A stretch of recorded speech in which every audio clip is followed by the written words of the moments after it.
ഇന്ന് തന്നെ സബ്സ്ക്രൈബ് ചെയ്യൂ, നിങ്ങളുടെ പ്രിയപ്പെട്ട ഷോസ് കാണൂ. കളക്ടർക്ക് എങ്ങനെയുണ്ട്? സീരിയസ് ആണോ? ഈ മീഡിയക്കാരുടെ വാടപ്പിക്കേണ്ട സമയമായി. തെറ്റായ വാർത്തയാണെന്നേ ഈ ചാനലിലെല്ലാം പടച്ചുവിടുന്നേ. ആള് തീർന്നതുവരെ ചിലപ്പോ അവര് പറഞ്ഞു കളയും. ഞാൻ ആ ഞെട്ടല്ലേ ഇങ്ങോട്ട് വന്ന് കയറിയത് തന്നെ ഈ പറയുന്നത് ഈ വല്ല സത്യം ഉണ്ടോന്ന് അറിയണമല്ലോ. എന്റെ ഭാര്യ ചത്തോന്ന് അറിയണം അല്ലേ?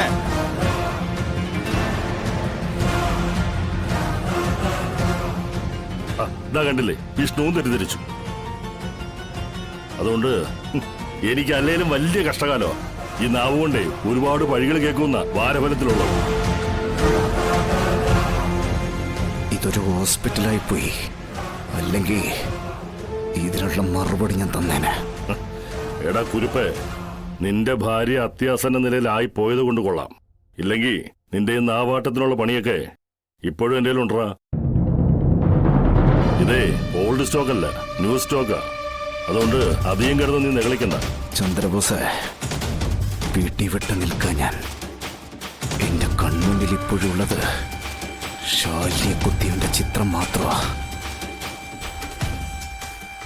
അതിന്റെ പിന്നിൽ ആരൊക്കെ ഉണ്ടെന്ന് നോക്കിയിട്ടാ ഇനിയുള്ള എന്റെ നീക്കം. അതിനു മുമ്പ് അവന്റെ പിന്നിലുള്ള പ്രമാണിമാർക്ക് മുമ്പിൽ നിന്റെ പേര് പതിയാതിരിക്കാൻ നീ ഒന്ന് പ്രാർത്ഥിച്ചോ. പതിഞ്ഞ പിന്നെ നീ ഇല്ല. അങ്ങനെ പതിച്ചിട്ടുണ്ടെങ്കിൽ നീ എന്നെ തീർക്കൂടാ. അതിനുള്ള ടൂള് നിന്റെ മടുത്തെറുപ്പിലുണ്ടോടാ? ഉണ്ടെങ്കിൽ ഒന്ന് മൂർച്ച കൂട്ടി വെച്ചോ.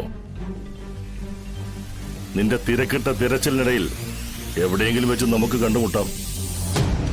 പക്ഷെ അപ്പോ നിനക്ക് ആയുധമെടുത്ത് പ്രയോഗിക്കാനായിട്ട് നിന്റെ മുട്ടൊന്ന് നിവർന്നു കിട്ടാൻ ഇപ്പോഴേ നീ മുട്ടിപ്പായി പ്രാർത്ഥിക്കേണ്ടി വരും. കാരണം എനിക്കെതിരെ നീ തിരിയുന്നതിന് മുമ്പ് നിന്റെ മുട്ട് ഞാനിങ് എടുക്കും.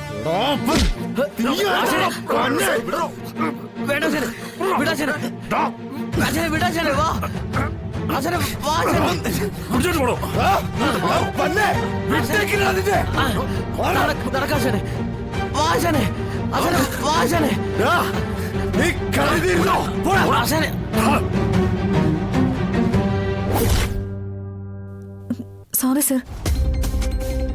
എടോ, ഇവന്റെ ഭാര്യ ഏതോ കാട്ടുകള്ളന്മാര് പോളിയെന്ന് വെച്ച് ഇവൻ എന്റെ ലജ്ജത്തോട്ട് കയറുന്നതിനാ. ഇങ്ങനത്തെ ഒരു സാഹചര്യമായി പോയി. ഇല്ലെങ്കിൽ പോലീസുകാരുടെ യൂണിഫോമിൽ തൊട്ടവന്റെ കൈ ഞാൻ വെട്ടിയാനെ. സർ, അദ്ദേഹത്തിന്റെ ഇപ്പോഴത്തെ മാനസികാവസ്ഥയില് അങ്ങനൊക്കെ ചെയ്തു പോയതാ. സാർ ക്ഷമിക്കണം. എടോ, അതുകൊണ്ടാണ് ഞാൻ അവന്റെ പേര് ആക്ഷൻ ഒന്നും എടുക്കാത്തത്. പക്ഷേ ഇത് കഴിയുമ്പോ എല്ലാം കൂടെ ചേർത്ത് ഞാൻ അവന് കൊടുക്കുന്നുണ്ട്.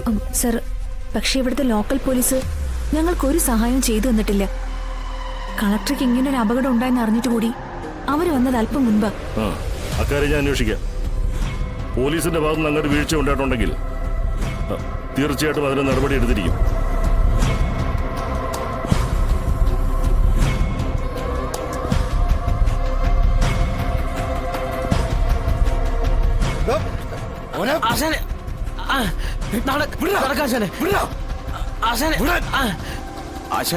ആശാനൊന്നും ചെയ്യാൻ പോകണ്ട.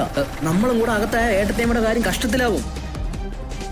അയാൾ എന്തെങ്കിലും പറഞ്ഞിട്ട് പോട്ടെ. ആശാൻ തൽക്കാലം ഒന്ന് ക്ഷമിക്കേ.